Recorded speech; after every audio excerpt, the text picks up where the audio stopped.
Hey, welcome back to another video of eTakes. In this video, we are going to learn how to train Character AI Bot. Training a Character AI Bot involves refining its responses and behavior through interaction and definitions. While Character AI automatically learns from your input during setup and testing, you can guide its personality and dialogue style more effectively. Use the character description and definition section to create a clear blueprint for the bot behavior. You can add 8 personal traits, background story, and specific goals or limitation before creating a bot.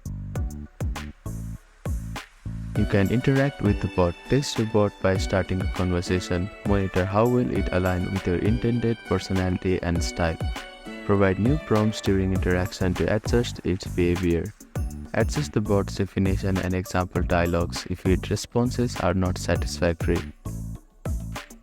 You can observe user interaction with the bot if it's on public.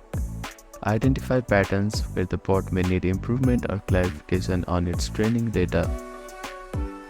By being specific and iterative, you can train your bot to behave and respond exactly how you envision.